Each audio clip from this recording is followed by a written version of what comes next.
You're listening to the Rainmaking Podcast, hosted by high-stakes headhunter, author, and professional speaker, Scott Love. You're listening to the Rainmaking Podcast, and my name is Scott Love. Thank you for joining me on the show. Today's episode is discussing the 3 C's of persuasive communication, and our expert is Danny Bobrow. Danny is the creator of the Persuasion Blueprint. That's a proven framework that's helped hundreds of leaders and teams turn everyday conversations into engines of caring, connection, and collaboration, leading to success in every facet of life. Danny has trained organizations to not only recover lost revenue from poor communication, but to build cultures that win loyalty, drive referrals, and create raving fans. We've put all of Danny's contact information on the show notes, so go there and connect with him today. On the show notes, you'll also find information about SurePoint's upcoming Managing Partner Lab on May 14th and 15th in New York City. The Managing Partner Lab is a collaborative 2-day in-person workshop designed exclusively for managing partners and executive directors of law firms. This is a working session built to help senior firm leaders step away from daily demands and focus on the issues that most directly influence firm performance. Check it out. I look forward to seeing you there. This show is sponsored by SurePoint Legal Insights, formerly known as Leopard Solutions, turning legal intelligence into opportunity, and is also sponsored by the Rainmaking magazine. Don't lose business to the competition. Read this publication and keep business development top of mind. Visit therainmakingmagazine.com today to chart your course to greater rainmaking success.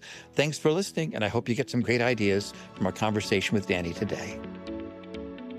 Hey, this is Scott Love with the Rainmaking Podcast. Our guest today is Danny Bobrow, and we're talking about the 3 C's of persuasive communication. Danny, thank you for joining me on the show today.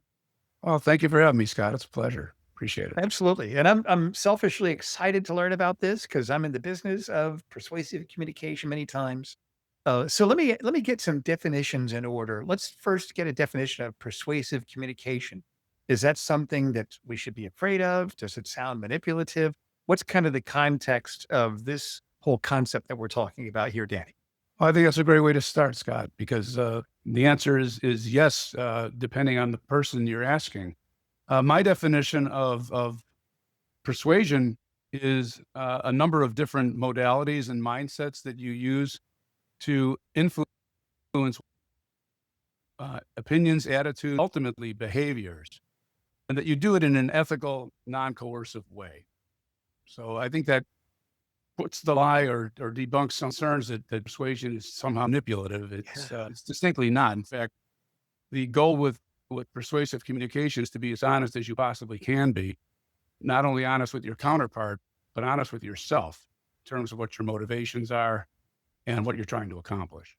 That's great. I feel really good that we hit that early on because I'm hearing all the people listening to this show right now going, I'm glad that's the approach because there's so many people, so many people in sales. I work in the recruiting industry. You get a lot of people like that where it's all about closing instead of really, doing the things that we're talking about. So I appreciate that definition. So let's kind of dig into this. You mentioned the 3 C's. What are those 3 C's, Danny?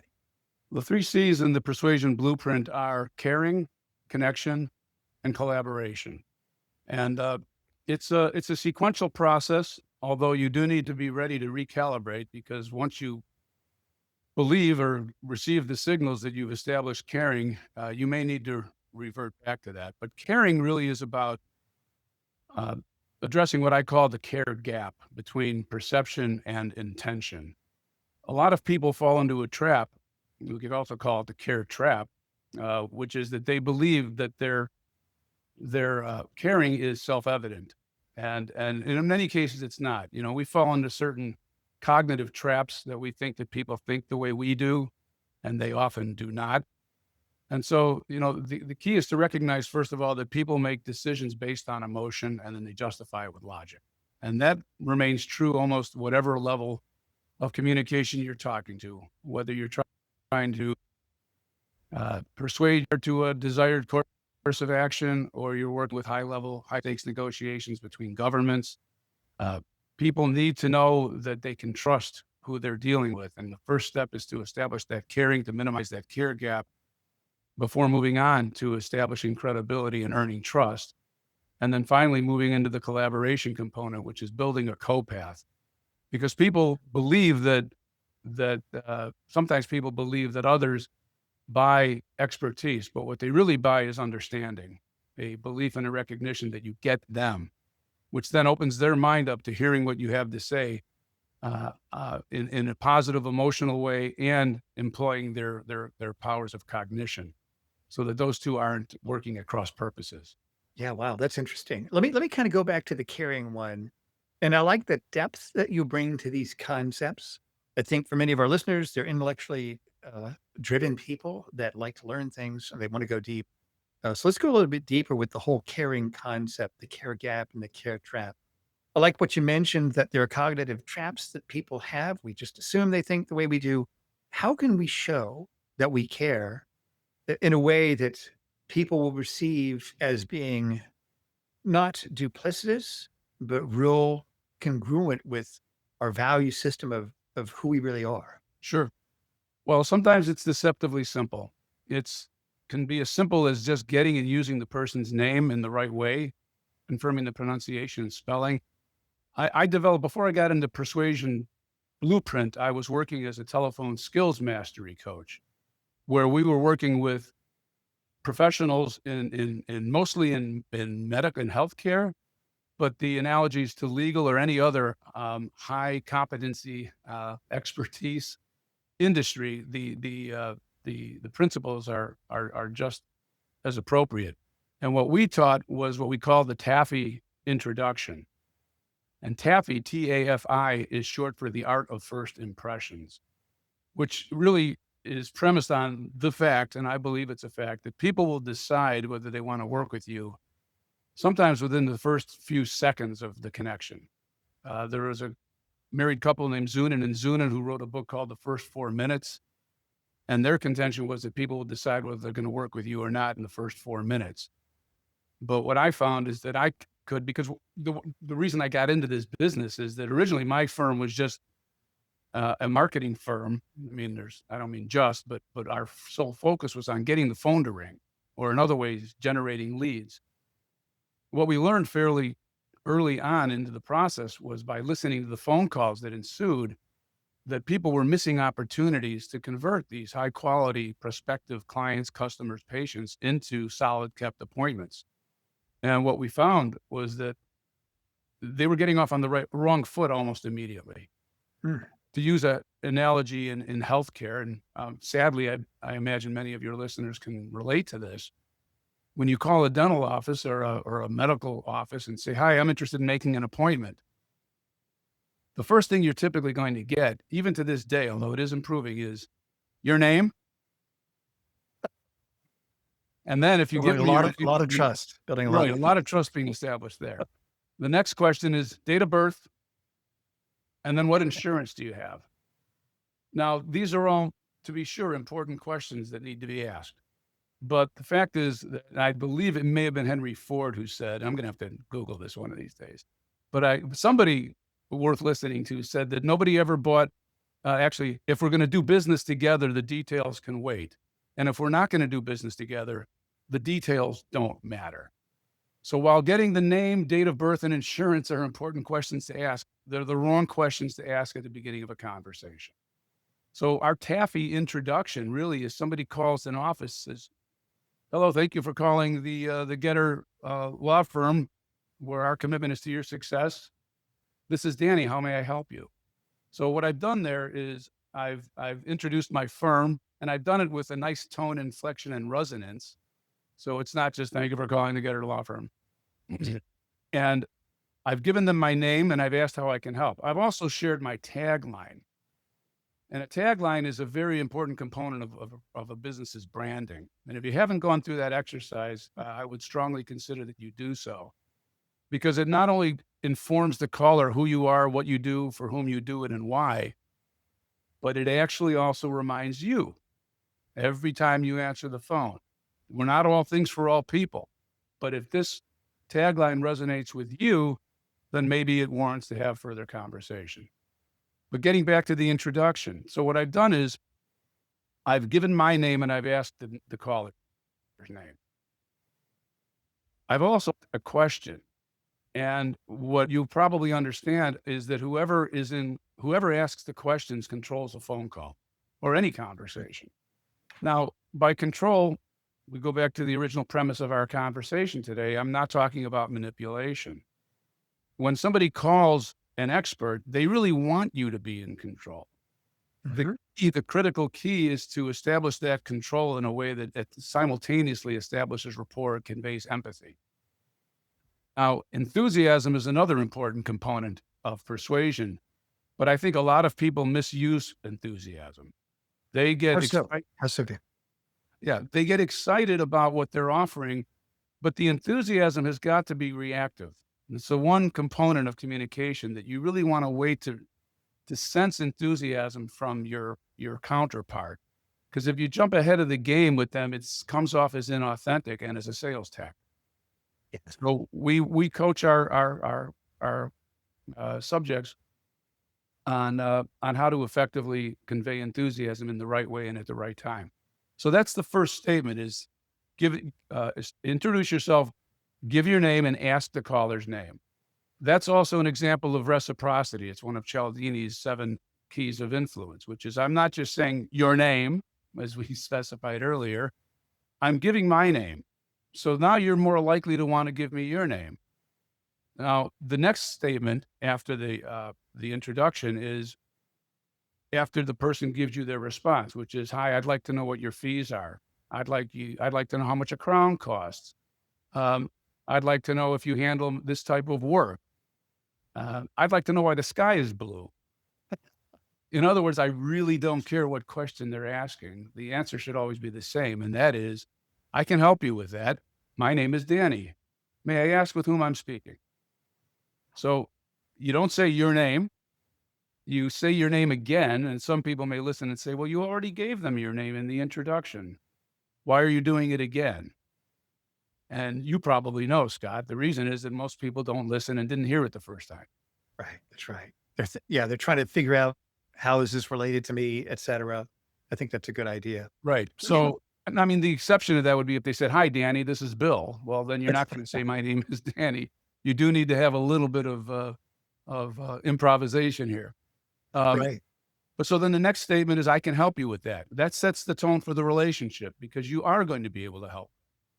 And then you say your name again and say, well, depending on the circumstance, I would say, are you in any discomfort presently? If you're a personal injury attorney, or if you're a dentist or a doctor, some way ask a question that expresses that asks that question about where they are now. Is this an urgent matter that you're calling about? Mm.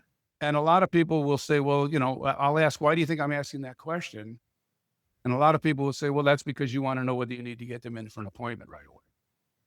That's partially true, but the key lesson here is that when we ask questions, we're also given an opportunity to impart information.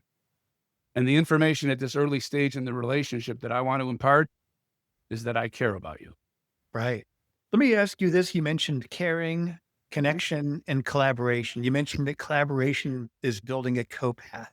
What does that mean, Dan?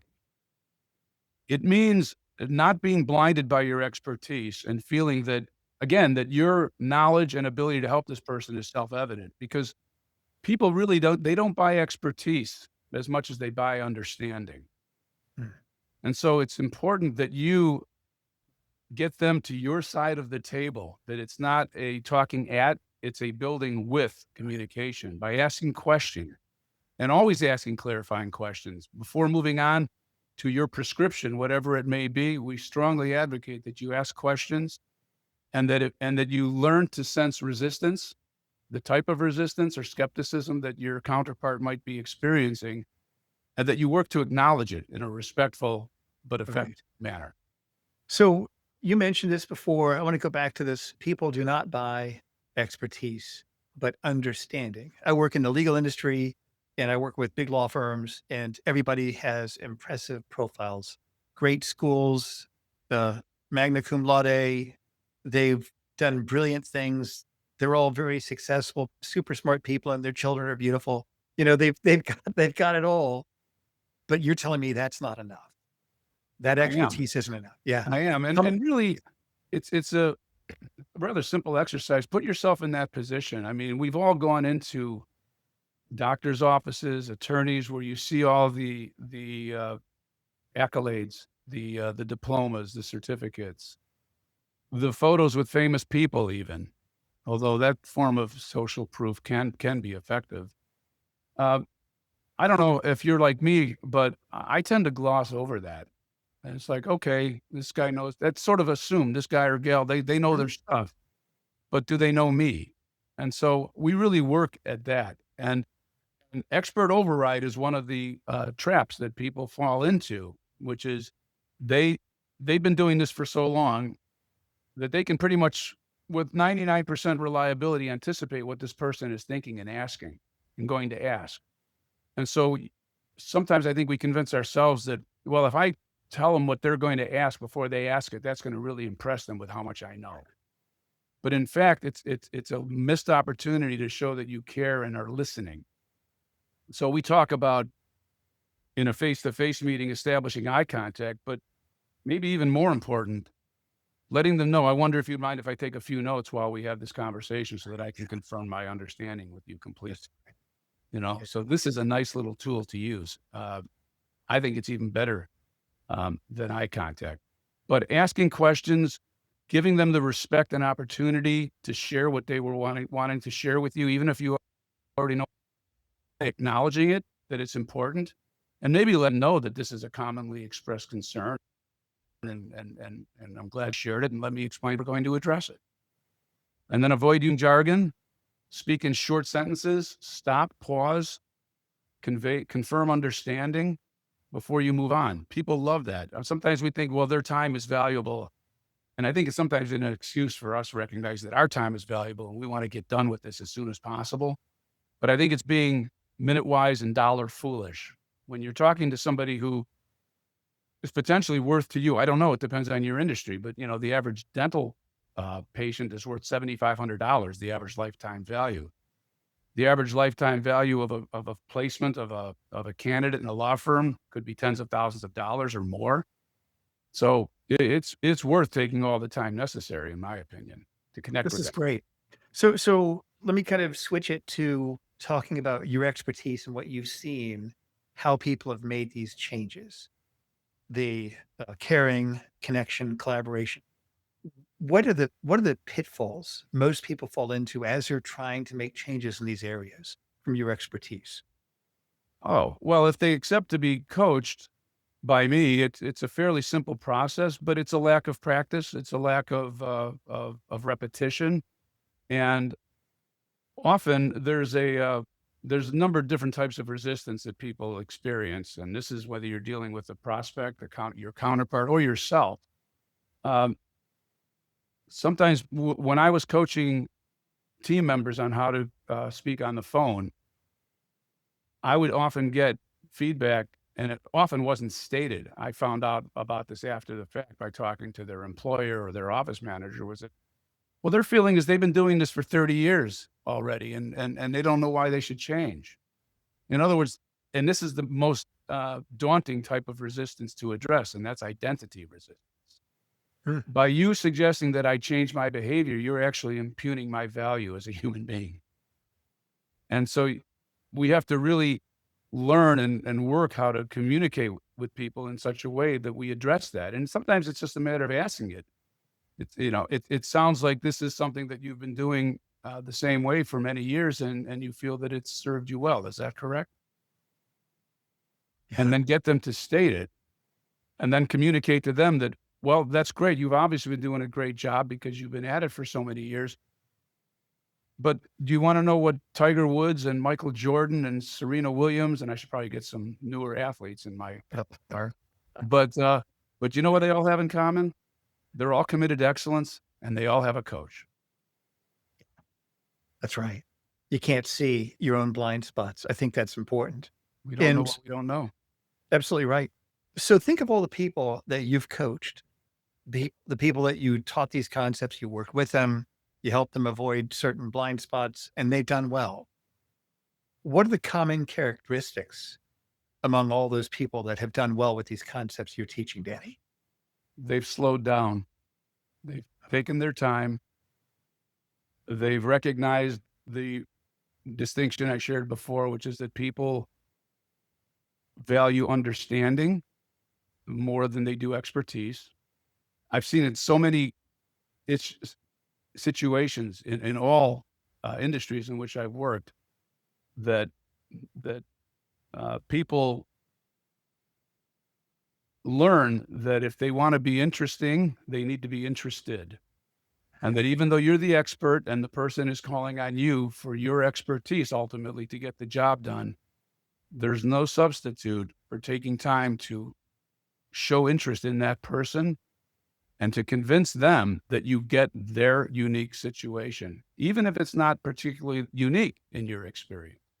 But that's what has really helped people. That's great. What's surprised you the most in your journey of working in this area?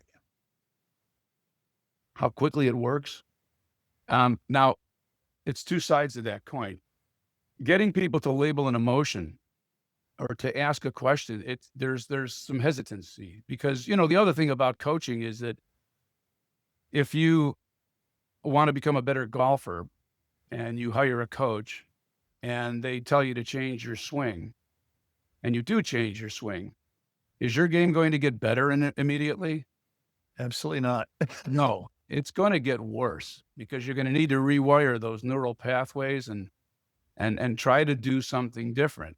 So you have to give yourself permission and grace, or your employer need to recognize that they need to know. And this is what I do when I have a conversation with a group that I'm going to be coaching and I talk to their employer. I say, number one, you need to be present. I need you to be there because if you're not, and you don't hold them accountable, they're just going to put in their minds that, well, the boss is just, chasing the latest shiny object. Yeah. And if we wait them out, we're going to get to go back to doing the way that we did things in the past. So you need to make that commitment and you need to let them know that it's going to be okay to fail. Now, ideally, it's nice to fail in role play. So that's the other thing that didn't surprise me because I encountered it initially, but people bristle at role play, but it's the best, lowest cost in terms of everything and opportunity lost and in terms of expense to learn quickly, to get on a steep learning curve. So those are the things that I've experienced. That's great. Yeah. So Danny, with as we bring our time together to a close, what are 3 action steps you can give people to where they can really start implementing these ideas, to where they can see some success from what you're sharing with them today? Sure. Well, to repeat, I would assume, number one, I would, in the introductory conversation, remember the 3 components of effective communication, and those are verbal, vocal, and visual. Now, on the phone, you don't have the visual, although people do have a mind's eye, and I like to say people can hear you smile. But essentially, choose your words carefully. Negatively charged words can shut down the prefrontal cortex. It's neuroscience, and it can stimulate the limbic system. So if you're using negatively charged words, people you can shut down their ability to hear the rest of what you have to say. So be very careful in your choice of words. In like fashion, use positively charged words that will open up somebody and want to hear more about what you have to say. Dale Carnegie said that the person's name is the sweetest sound they'll ever hear. This is old school, but I do advocate that you get and use the person's name. Don't overuse it, because that's another tell when someone is trying to sell you and they're using your name constantly, Scott, when they want you to hear what they're having to say, right, Scott? That's right. Because you overdo it. So that's where the art in the art and science come in. And then before prescribing, I would always ask clarifying questions. Even if you think you really get it, it's a breath of fresh air for your counterpart when you ask them a clarifying question. And then you get them to say, yes, that's right. Or yes, that's exactly it. In other words, they've just confirmed in their mind that you get me. And when you're trying to persuade someone into a course of action and you tell them that they should do something, that's one thing. But when they tell themselves that they should do it, that's everything. Absolutely right. That's great.